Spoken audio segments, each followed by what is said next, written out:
जो मिलाद दो इंशाअल्लाह आज के जो दिलियों थर दियो ऐ वागो मदीने दे वर के बुजुर्ग जो कौल मु पढ़ियो ॾाढी भली ॻाल्हि लिखी और लिखी जे करे महबूबन जो शान बुधी करे तुझे चेहरे ते मुर्क अचे तुझी दिल ठरे तुझे सीने के सुकून मिले तुझे रूह के राहत मिले त तोखे मुबारक हुजन तुझे सीने में रब मोमिन जी दिल रखी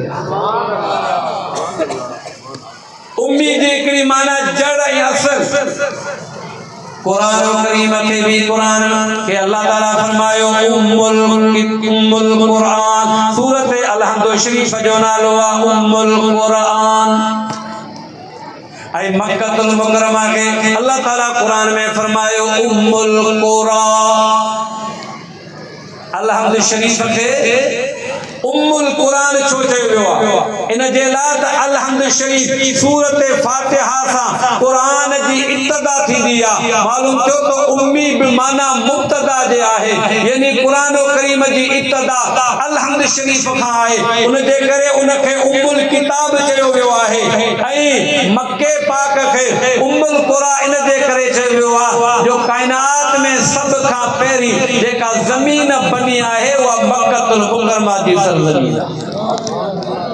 हज़रत कतादा तो फरमाए महबूबन करीम जी हदीसात इन कायनात में पानी ही पानी हुयो किथे जमीन जो नालो निशान कोन हो वो जे जगह ते अज बैतुल्लाह है जे जगह ते अल्लाह जो घर खाना काबा है इते जिब्रील अची करे पर हयो उन पानी मां झाग बनजी वे गिज बनजी वे ऐ सब खां पहिरीं अल्लाह ताला इया सरजमीन बनाए जेते बैतुल्लाह वाक़िया उन जे करे मक्के जो नालो पेजियो उम्मुल कुरा यानी कायनात में पहली बस्ती सुभान अल्लाह मालूम थियो नबी भी उम्मी आहे कुरान भी उम्मी आहे लोह महफूज भी उम्मी आहे अम्मड़ भी उम्मी आहे ऐं मक्को भी उम्मी आहे छाजे करे जो अम्मड़ औलाद जी जड़ आहे कुरान लोह महफूज इल्म जी जड़ आहे सूरह फातिहा कुरान जी इब्तिदा आहे ऐं मक्कतुल मुकरमा जी सरजमीन कायनात के धरती जी इब्तिदा ऐं मज़े वाली ॻाल्हि तवज्जो अल्लाह ताला मक्के पाक जो नालो रखियो उम्मुल कुरा साईं के खबर कलिया गोठ के चइबो आहे कोरा उन जी जमा उम्मुल कुरा गोठ जी जमा जिते पहिरीं बस्ती ऐं महबूब जे रहण वारे मुल्क खे रब सॼो आहे मदीनो यानी शहर छा सॼो आहे शहर मक्के खे सॼो आहे गोठ बस्ती बहराड़ी में हर शय न मिलंदी आहे जिंदगी जो कुछ चीजूं मिलंदियूं ऐं कुछ न मिलंदियूं आहिनि पर शहर उनखे चइबो आहे जिते हर शय मिली वेंदी आहे रब तो फरमाए मक्के में अचण वारो तवाफ करण वारो आबे ज़मज़म पीअण वारो मकाम इब्राहिम ते नफ़ल पढ़ण वारो सफ़ा मरवा में डोड़ वारो भले डोड़ पर जे हर शय खपई त इहो दर छॾे दर मुस्तफा ते अचणो पवंदो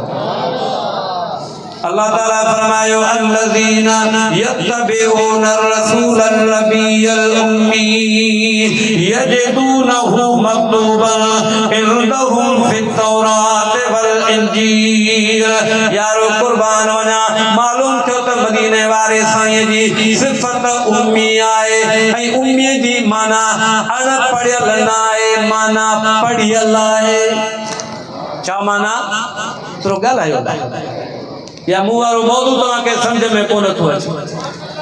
इन्ही दलाइलन खां पोइ साबुत थियो त उम्मीअ जी माना जड़ आहे बुनियाद आहे अणपढ़ियल न आहे ठीकु आहे को चवे त मौलवी साहब उम्मीअ जी माना पढ़ियल आहे मदीने वारो साईं बि पढ़ियल आहे असां तव्हां बि पढ़ियल पोइ फ़र्क़ु कहिड़ो आहे उम्मत भी पढ़ियल नबी भी पढ़ियल फर्क इहो आहे असां तव्हां पढ़ंदा आहियूं वरी विसरी वेंदो आहे भुलिजी वेंदो आहे छा पढ़ियो आहे छा कोन पढ़ियो आहे पर बि तो फरमाए सनुक़रिउका फला तनसा मां पंहिंजे हबीब खे अहिड़ो पढ़ायो आहे क़यामत ताईं मुंहिंजो हबीब भुलिजण वारो न आहे असां ई तव्हां को कॉलेज में पढ़ियो आहे को स्कूल में पढ़ियो आहे को मदरसे में पढ़ियो आहे को कहिड़े उस्ताद आलिम दीन वत पढ़ियो आ पर रब तो फरमाए अर्रहमान अल्लमल कुरान मां पंहिंजे महबूब खे मां रब पाण पढ़ायो आहे ऐं रब पंहिंजे महबूब खे अहिड़ो पढ़ायो जो महबूब जो इल्म त सुभान अल्लाह पर महबूब करीम जे मदरसे में पढ़ण वारे शेर खुदा मौला अली मुश्किल कुशा हैदर करार रज़ी अल्लाह ताला नो जो रसूलुल्लाह जे मदरसे जो को शागिर्द आ वो तो फरमाए सल्लूनी अम्मा शयतुम ऐ मुझे महबूब जे इल्म गैब ते इतराज करण वारो नबी त नबी आ मां नबी जे गुलामन जो भी गुलाम आया सल्लूनी अम्मा शयतुम अवाजी जेका दिल चाहे सवाल कयो जवाब ॾियण जे लाइ नबी जो शागिर्द अली काफी आ कुर्बान वना मदीने वाले साईं जे इल्म जे मथा यारो अल्लाह जी ज़ात बरकत मुझे हबीब के एड़ो पढ़ायो आ अर्रहमान अल्लमल कुरान बिट जे घोट फरमायो त अखर पढ़ अल्फ जो वर्क सब विसार अंदर तू उजार पना पढ़दे के तरह अल्लाह ताला पंहिंजे हबीब खे अहिड़ो पढ़ायो आहे जो मुस्तफ़ा करीम खे माज़ीअ जी बि ख़बर आहे त क़यामत ताईं अचण वारे हर चीज़ जी ख़बर आहे सुभान जो आवाज़ न आहे अदा महबूब खे ख़बर आहे या न दलालनि सां पियो ॻाल्हायां बदर जे जंग लगे बुखारी शरीफ जिल्द सानी अना जंग लगी कान आए मदीने वाले साईं जे हथ में छड़िया हबीब ही लकीर कट दे वयो निशान कंदे वयो 70 निशान कढिया महबूब ऐं हबीब नाला वठी करे फरमायो हिते उतबा मरदो हिते शैबा मरदो हिते अबू जहल मरदो ऐं साहबा चवंदा हज़रत अनस बिन मालिक जंग खत्म थई 70 काफिर कत्ल थिया ऐं जे जगह ते महबूब निशान लगायो हो हर काफिर जो धड़ उते पियल ऐं मज़े वारी ॻाल्हि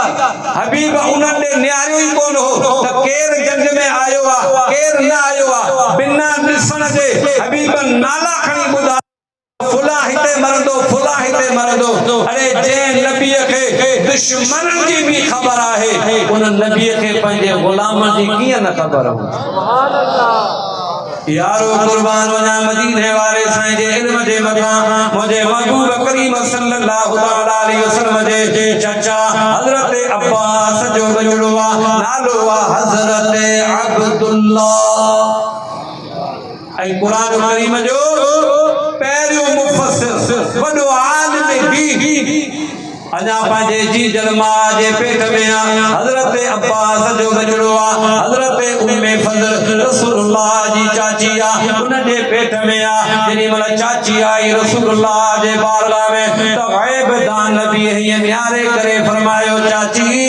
रब तोखे पुट ॾींदो वॾो आलिम थींदो मुफस्सिर क़ुरान थींदो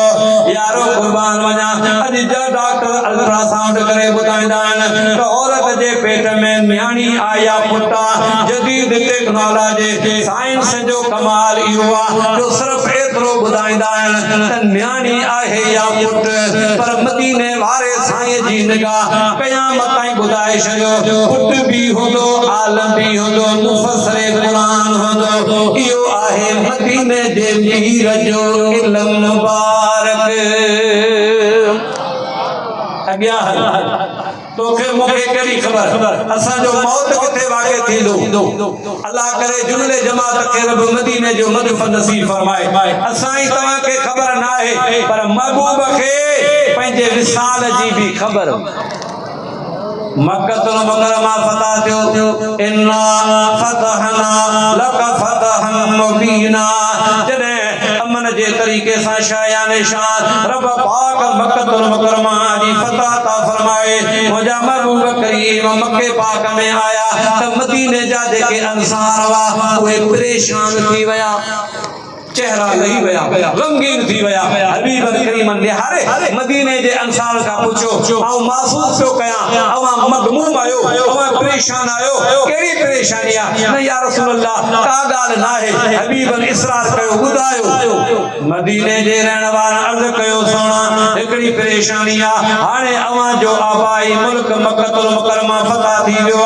असा के डाउटा असा जे दिल में या गाल आईया मता तवा मदीने मा लदे वरी मक्के में अचो असी अवा दे इन रफाकत खा मारो थी वनो हबीब करीम फरमायो सवाल ही पैदा ना आए मदीने जा गुलाम अवा यो सोचो किया है मां मुस्तफा जो रहन भी मदीने में आ मुझो विसाल भी मदीने में आहे अल्लाह के रब मदीनो देखा के भला साईं फिर मुजीबुल्लाह मुके हुकुम कयो कि साईं अगे मिला थो देर सा कंदा वासे पर हाने महबूबन जे दर ता बुलावो आयो आ उमरे ते पियो वणा दिल चाहे थी त यार जो काज पेरी मलाइंदो मदीनो मदीनो सदा सारे खबर ना है विदस अले मौत मारे मदीनो मदीनो मरा तलाश मुझो पेरादी दफन किए मदीने जो कपड़ो मुझो कफन किए सुबन से सगोरा सगन सा सवारे खबर ना के विदस अले मौत मारे मदीनो मदीनो ये उम्मीदों अथम पहिजे पाक रब में मरा चल मोहम्मद जे शहर अरब में गुलाम नबी बियो खपे छा वधारे गुलाम नबी बियो खपे छा वधारे खबर ना विदस अले मौत मारे मदीनो मदीनो जोर सा जो सुभान अल्लाह मुआज पे कयो मदीने जो साईं दिल नजारा सभी जान दुआ दिल में असी तवा जेके गालियो जोको दिल में इरादो कंदा आयो हजरत फलाला बिन उमैर ईमान ना कोना दया अबू जहल नखे इनाम जी लालच दिने माज अल्लाह वने मुसलमान जे नबी के शहीद करे अचे तोखे हेतरो इनाम मिलंदो हजरत फलाला छा कयो जो इहराम पातई अना कलबू न पड़ी ये को तरीको चाल चल मुसलमान वारो हुलियो इख्तियार करे इहराम पाए खंजर हथ में खणी बगल में लिकाइया इरादो केड़ो आ वनी बैतुल्लाह जो तवाफ करया मुसलमान जो नबी भी तवाफ में इंदो लिकी करे माज अल्लाह शहीद कंदो माज यो दिल में इरादो खणे फुजाला बे मताफ में आयो आ तवाफ करे पर तकदीर मावाज आयो युरीदून लियुतफिउ नूर अल्लाह बिअफवाहिहिम वल्लाहु मुतिम्म नूरिही वलौ करिहल काफिरून खुदारा तुझी भुला तुझो इरादो मज़मूम नाकामा जो फानोस बन के जिसकी हिफाजत हवा करे क्यों बुझे जिसे रोशन खुदा करे समामा हजरत फुजाला एहराम पाए मुसलमान वारो तरीको इख्तियार करे बैतुल्लाह जो तवाफ इन दौर में भी एड़ा कई अज़ियाबुल फी सयाबुल कपड़न में बगड़ है आज के रसूल सदाए करे मुसलमान जे ईमान ते डाको हणदा हुशार जो लिबास जे मथा मता भुलजी वने बता वडा जुबा कुबा दिसी करे समझो तो वडो को कामिल है ना लाखे लतीफ़ फरमायो तो त हिकिड़ो पखी वीचारो ॻेरो नंढड़ो पखी तो आयो पे उनजे पुठियां बाज़ अची लॻो उनखे मारण जे लाइ पखी ॾिठो वण बि वेझा हुआ पर भॼां काॾे भॼां ॾिसे त हिकिड़ो हमरा वॾो वॾो वॾी दाढ़ी तस्बीह हथ में आहे दीन जो ठेकेदार को सॾाए चई वॾो को मोमिन आहे पहुतल आहे पखीअ दिलि में सोचियो त वञी हिनजे हंज में किरां त महिल पना मिला तो पखी बाज़ खां जान बचाए उन वॾे जुबे वारे जे हंज में अची किरियो त हू त हो ई ज़ाहिर में मूसा जहिड़ो अंदर में इब्लीस वॾो को कासाई तो पखीअ खे झले हिकिड़े पर ते पेर रखी ऐं वरी खीसे मां कढई खंजर बेदाई तो तर्जुमो करे त पखीअ खां दाह निकिरी वई चई ॾिसी वेस भुलियसि समझो पिया ॾिसी वेस भुलियसि न त वण त घणा हावे झड़ा अची पियस तुंहिंजे मंझ लाल लबेस मां त समझो मांस दरवेश पर ही त बाज़ न खां पुछड़ो ईमान बचा ईमान नालो आहे रसूलुल्लाह जी मोहब्बत फुज़ाला तवाब पियो करे महबूब करीम भी तवाब पिया कर हे आमो सामो आयो रसूलुल्लाह जे हबीबन करीम फरमायो फुज़ाला केड़ा हाल थई अर्ज़ कई या रसूल अल्लाह खुश आहियां तवाब पियो करियां दिल जो इरादो अञा ॿियो आहे हबीब वेझड़ो थिया लजपाल नबी हीअं प्यार मां हज़रत फुज़ाला जे सीने ते जो हथ मुबारक हयो त ज़मीन पेरन खां निकिरी वई अखियुनि जा पलक फाटी पिया रोई करे चवे तो रब्बे काबा जो कसम महबूब कायनात में पहिरीं अवां खां वॾो को दुश्मन कोन हो अवां हींअर हथ हयो हाणे कायनात में अवां खां वधीक को महबूब नाहे वाह मुझा महबूब अल्लाह ताला कुरान करीम में फरमायो अल्लज़ीना यजिदूना मक्तूबन इंदहुम फित तौरात वल इंजील एड़े शान वारो नबी आयो आ असां त अज बल्ब लगाया असां त ये रोशनी अज कया असां त झंडा अज लगाया पर रब तो फरमाए मां जमीन के बिस्तरो बनायो आ आसमान के महबूब जे मिलाद जो शम्यानो बनायो आ हे वण टण गुलो गुलजार मुझे हबीब करीम जे जब से जो सिंगारण हे चंद तारा कतियो मुझे मुस्तफा जे मिलाद जा बल्ब आहिन तो सुभान अल्लाह गुल पतियो हणा बल्ब बतियो गुल पतियो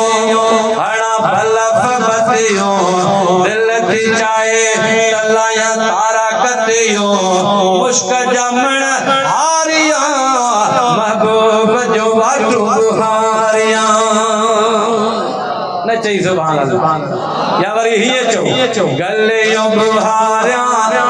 गुलड़ा हारिया अखड़ो ठारिया बिस्मिल्लाह मिली करे पढ़ायो मधु गले यो बुहारिया गुलड़ा हारिया अखड़ो ठारिया बिस्मिल्लाह दिलड़ी विछायो नैण बहायो भाकर पाया बिस्मिल्लाह गले यो बुहारिया अखड़ो ठारिया दिलड़ी बुहारिया बिस्मिल्लाह यारो कुर्बान वञा मदीने जो ताजदार मेराज करे आयो मक्तूबन इंदहु फिर तौरात वल इंजील आम नबी ना है इन जो जिक्र तौरात में भी आए त इंजील में भी मदीने वालो सही मेराज करे आयो सुबह जो सिज भरियो हबीब करीम सल्लल्लाहु तआला अलैहि वसल्लम ये बार जो निकाह से रो तफरीते एकड़े यहूदी काफर जी नौकरानियां बानियां बेचारी गरीब मस्कीन वाट ते बैठिया पर ज़ारो कतार पई रुए मानो पुछन था माई छो पई रुए ची कंहिंजो इंतज़ार को अची मथे ते हथ रखे को पुरसाने हाल ते मां ॾाढी बीमार आहियां हलण जहिड़ी कान आहियां मुझो मालिक ज़ालिमा उन मूंखे सौदो वठण जे लाइ मोकिलियो हो मूंखे देर थी वई आहे हाणे ज़ालिम मूंखे मारींदो पर केर मुंहिंजी मथे ते हथ रखण वारो न आहे केर मुंहिंजी सिफारिश करण वारो न आहे उते वाट ते बीठी आहे ऐं ज़ारो कतार रोए पए पर लाखे लतीफ़ जे इश्क मां आवाज़ आयो चवे तो सब्र कर ससुई इते महीनो वई मर ते बीठी हुई एकड़ो डी लगे या महीनो लगे बीठी हुई ससुई सब्र कर महीनो वई मर इन्नल्लाह मा साबिरीन यो शान ज खण ज समर को जदे वरई को बर तहे कांदी हलज हो दसा वाह बेटाई वाह वरी तो फरमाए ससुई सब्र कर 2 महीना पाडाए महीनो लगे या 2 महीना लगे बीठी हुज मता वने ससुई सब्र कर 2 महीना पाडाए ज़ारियो कर ज़ईफ़ थी हुज्जत हलाए को जडे थिए का सणाई त हेकांदी हलज हो दसा वरी तो फरमाए ससुई सब्र कर 3 महीना तक इते बीठी हुई रो लेके जे मता असरे लगे ससुई सब्र कर 3 महीना तक वल्लाहु खैरुल वारिसीन वेठी मुदमरक वो जदे वरई को बरक तहे कांदी हलज हो दसा वायो जी जिनो कराने न्याणी ज़ारो कतार पे रोवे हसने नजे नाने जी नजर पे आ हबीब आया न्याणी छो पई रोए जे गरीब आया मिस्कीन आया बोला यहूदी जी नो करानी आया बीमार आया दपा त मालिक मारी दो हबीब फरमायो दिल वली करमा मुस्तफा वे छोया रात जो मेराज करे आयो ऐं सुबह जो खुल अखलाक यो आ जो न्याणी जो सामान वो भरी खणी हसनैन जे नाने पंहिंजे नुबुवत वारे मथे ते रखी पाण अॻियां पिया वञनि न्याणी पुठियां पई वञे ओ जेका वाट वठे सुभान जो आवाज़ न आहे हाय जेका वाट वठे महबूब जेका वाट वठे महबूब ॾिसी वणन पत्थर पेठे कलमा पढ़िया जेका वाट वठे मिली करे चो जेका वाट वठे महबूब हलिया जेका वाट वठे महबूब हलिया ॾिसी वणन पत्थर पेठे कलमा पढ़िया जेका वाट वठे ओ जिते कदम रखियो रब सोन कयो इहो खज़ानो न कॾे खुलियो पतो पई जन परावन खे पइजी वियो असां वांगर ॿियनि खे न अहिड़ा अॻवान मिलिया जेका वाट वठे महबूब हलिया जेका वाट वठे महबूब हलिया वण ॾिसी वणन पत्थर हेठे कलमा पढ़िया जेका वाट वठी मदीने जो ताजदार अॻियां पियो वञे उहा नौकराणी ग़रीब न्याणी पुठियां पियो वञे अल्लाह जा हबीब आया उन यहूदी जे दरवाज़े ते दस्तक ॾिनो अंदरां यहूदी निकिरी आयो हैरान अल्लाह जा हबीब बीठा ऐं नौकराणी जो सामान मथे ते वरी घर में वियो गुस्ल करे आयो पाक लता पाए आयो ईंदे ई चवण लॻो ऐ मुसलमान जा नबी तो खैरात मेराज थियो तो खैरात मेराज थियो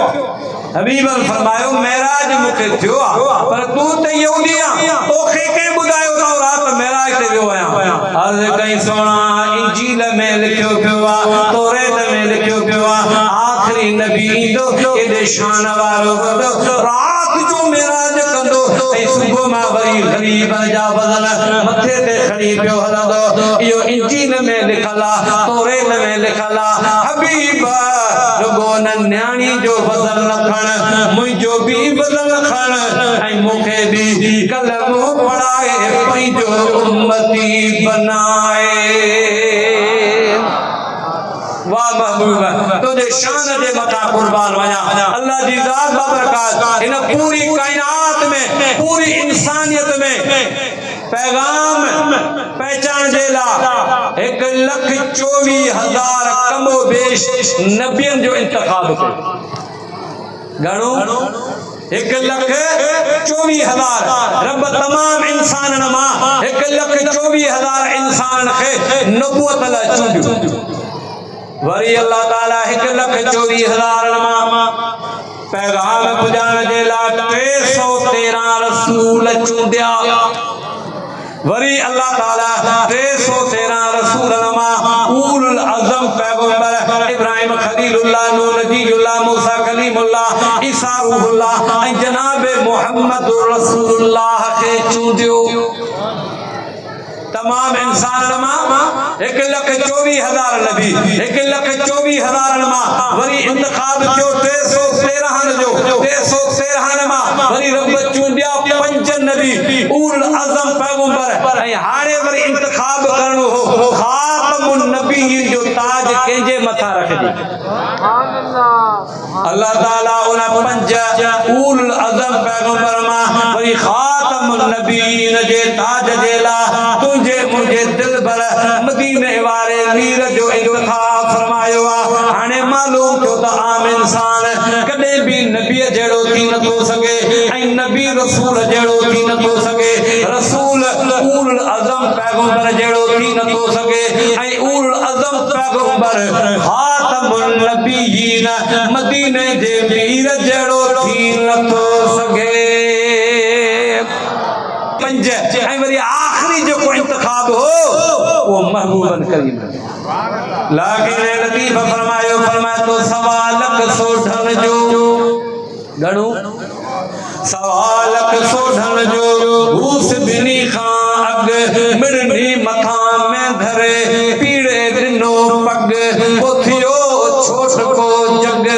जद राणो आयो राज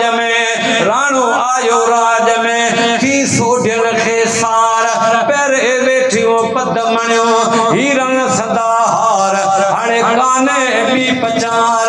माग मिड़ो ई में धरो यारो कुर्बान वना अल्लाह जी ज़ात बाबरकात सूरत नहल में 14 सिपारे में फरमायो रब तो फरमाए व नज़्ज़लना अलैकल किताब तिबयानन लिकुल्लि शै हुदन व रहमतन व बुशरा लिल मुस्लिमीन जो सुभान अल्लाह पाक कुरान करीम जो 4 सिफतों बयान कई गणियो तो गलायो 4 तिबियानन लिकुल्लि शै हर चीज जो वाज़े इल्म कुरान में आए हो दऊ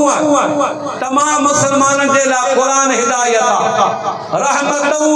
तमाम मुसलमान जे ला कुरान रहमत व बुशरा लिल मुस्लिमीन ऐ तमाम मुसलमान जे ला कुरान खुशखबरी ये 4 सिफतों रब कुरान के दिनियो ऐ 4 ही सिफतों रब साहिब कुरान के दिनियो न चाहिए सुभान अल्लाह कुरान के बारे में रब फरमाया तिबियानन लिकुल्लि शै हर चीज जो इल्म कुरान में आया मदीने वाले साईं के बारे में अल्लाह ताला फरमायो वा अल्लमक मा लम तकुन तअलम मुजा हबीब तुझे को न जान दोवे असा सो भी तोखे सिखारे छडियो महबूब करीम सल्लल्लाहु अलैहि वसल्लम जी हदीस पाक हबीब फरमायो अल्लाह ताला हजरत आदम अलैहिस्सलाम के 70 लाख जुबानों से खारियो गानियो जुबानों अल्लमहु सबअ मिअत अल्फ लुगात अल्लाह ताला आदम अलैहिस्सलाम के 70 लाख जुबानों ये दुनिया में 3000 जुबानों गालायो तो वजन कयामत ताईं जेके बोलियो वना इंसान में वजूद में इंदियो मानू गालाइंदा सभई जुबानू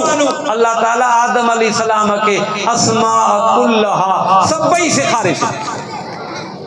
अंदाजो कयो मेराज वाली रात आदम अलैहिस्सलाम मुक्तदिया ऐ मदीने जो घोट इमामा जे जो मुक्तदी 70 लाख जुबानू जाने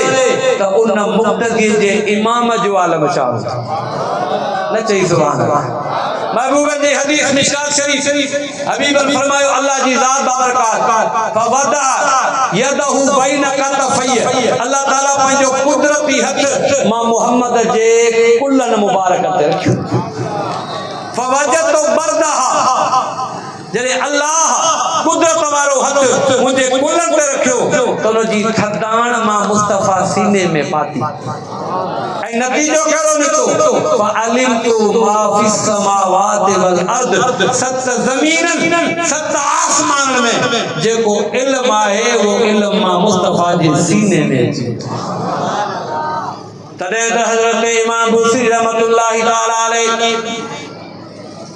फरमाए तो मुझे महबूब करीम सल्लल्लाहु ताला अलैहि वसल्लम के बारे में फरमाए तो फइन्ना मिन जूदिका दुनिया व दर्रतहा व मिन उलूमिका इल्मल लौहे वल कलमी मौलाया सल्ली व सल्लिम दाइमन अबदा हजरत इमाम बुखरी रहमतुल्लाह फरमाए तो फइन्ना मिन जूदे दुनिया व दर्रतहा या रसूल अल्लाह हमारे वजूद दे करे जग कायम आए अज भी दुनिया में जेका खुशहालिया सदको मुस्तफा हमारे वजूद जो व मिन उलूमिका इल्मल लौहे वल कलमी या रसूल अल्लाह लोहे महफूज जो इल्म आए महबूब इहो तवाजे इल्म जो हिकड़ो हिस्सो व मिन उलूम के इल्म लोहे वल कलमी या रसूल अल्लाह जो कलम जो इल्म जो लोहे महफूज जो इल्म इहो तवाजे इल्म जो हिकड़ो हिस्सो मुस्तफा अवा जो इल्म त अन्या मथे अल्लाह ताला कुरान करीम के बारे में फरमायो हुदन कुरान हिदायता मदीने वाले साईं के बारे में फरमायो व इन्नका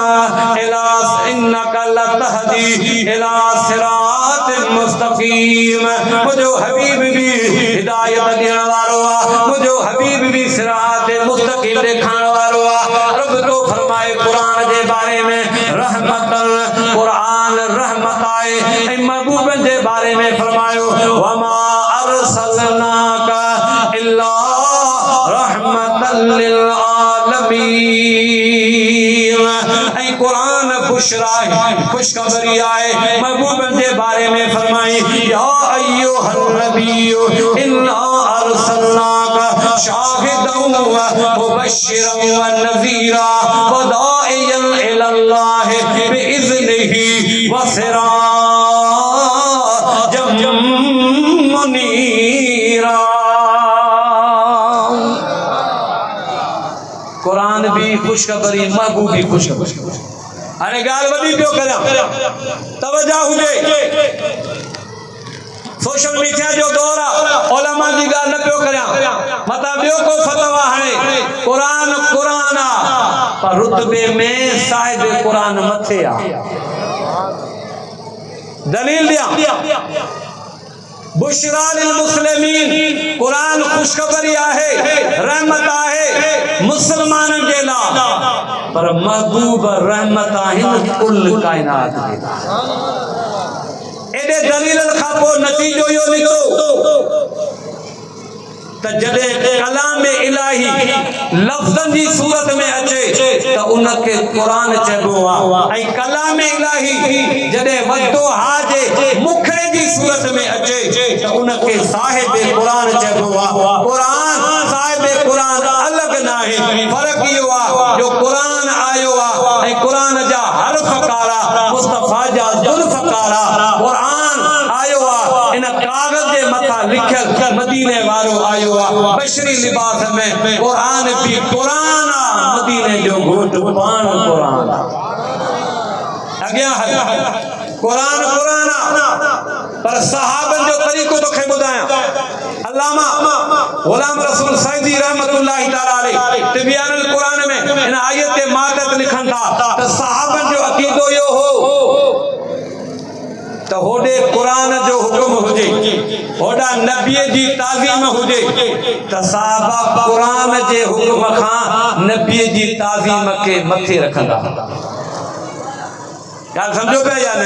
फतवा न जो दलाल दिया तो कुरान जो हुक्म पंहिंजी जगह ते अखिन ते आ पर जडे नबी जे ताज़ीम जे मुकाबिल कुरान जी आयत अची वने तो सहाबन जो अकीदो यो आ सहाबन जो तरीक़ो यो आ उन आयत अमल बाद में आ नबी जी ताज़ीम पहरी आ किए जान बचान फर्ज एडे मुंडे ने आ जान बचान उलमा वेठा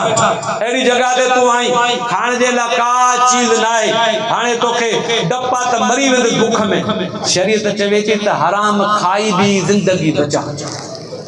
उलमा वेठा जान बचान फर्ज तू नमाज पियो पढ़ी सामू को नांग पियो अचे बला पई अचे तो खबर मुखे डंग हणंदो तो मरी वेंदो शरीयत चेती नमाज तोड़ तेरी बला के दूर कर जान बचान फर्ज पर जने गार सौर ते सिद्दीक़ अकबर आयो खबर पई त जान बचान फर्ज पर उते इन आयत ते अमल न कई उते नबी जी ताज़ीम ते अमल कई त सर वने तैयार ते कुर्बान पंज वक्त नमाज फर्ज है ना पर पंज वक्त में वरी अल्लाह ताला असर नमाज जो वडो ताकीद कयो हाफिजु अला सलवात मुस्ता विची नमाज जो अल्लाह पाक घणो ताकीद कयो शेर खुदा मौला अली मुश्किल कुशा जी हज में महबूब आरामिया जागो था यार असर जी नमाज जो वक्त कला पियो थिए सिज लहे पियो हिता अली जे कन में अखर पियो चवे अली असर जी नमाज कुरान में खास ताकीद रब फरमायो कज़ा भी थिए हुता अली जे इश्क में आवाज आयो कुरान पंजी जगह ते जरूर आ पर नबी जी ताज़ीम पहरी आ कुरान जे आयत अमल बाद खोले सो तिबियान कुरान अगिया हल कुरान जो हुक्म इदा कुंतुम इला सलाते फगसिलू वजूहकुम जदे भी नमाज पढ़ो तो पहली वुजू कयो छा कयो वुजू कयो बुखारी शरीफ अम्मा आयशा सिद्दीका महबूबन सा गंदा काफिलो के जगह ते रुकियो सैयदा जो हार उते किरी पियो उठ जे हेठां काफिलो निकली आयो अम्मा आयशा तेरे हार सारियो अर्ज कई महबूब मुझो हार रहिजी बीबी अस्मा का मुवरतो हो उधारो शायद जिते काफिलो रुकियो हो उते ही होंदो महबूब चंद साहबन के चयो वञो जिते आयशा जो उठ वेठो उते वञी ॻोल्हियो हार होंदो कोई साहबा रवाना थिया पानी जो नालो न हुजे नमाज जो टाइम थी वियो बिना वुज़ू जे मुस्तफा जे गुलाम नमाज पढ़ हुक्म छा है वुज़ू कयो पर वडा नबी जो हुक्म नबी जी ताज़ीम आई दिया साहबा हजरत सिद्दीक़ अकबर के चवन सिद्दीक़ अकबर तुंजी न्याणी आयशा जंजाल करे छड़ियो हार छो गुम कई हां पानी लाए पीण जे ला नमाज जो टाइम आ वुज़ू के करियो हजरत सिद्दीक़ अकबर अम्मा आयशा के जोर से तो गालाए आयशा तू छा कयो अन्या एतरी गाल जैसे जिब्रील आए रब कुरान नाज़िल कयो अल्लाह तो फरमाए फ़इन लम तजिदु मान महबूब पंजे गुलामन के चो घबरायो ना जिते पानी न मिले नमाज जो टाइम थी वजे उते तयम्मुम करे नमाज पढ़ो सभई साहबा दौड़ी आया सिद्दीक़ तुझे बचन ता आसानी मिले ही कोना। अल्लाह जा शुक्र जे करीम रब असां तवा के लजपाल नबी अता फरमायो, शान वारो नबी अता फरमायो। मूंखे हाजी यार चयो साईं 9 लगी 5 मिनट ते बयान खत्म थी। रब पाक मुझी तवा जी हाज़री पंजी बारगाह में कबूल मंजूर फरमाए। अल्लाह इन आस्ताने आलिया के ता कयामत आबाद फरमाए। सदा ये दुरूद की आदि रहेगी, जिन्हें सुन के इरशाद होता रहेगा। खुदा अहले सुन्नत को आबाद रखे, मुस्तफा का मिलाद होता रहेगा। व मा अलैहि इल्ला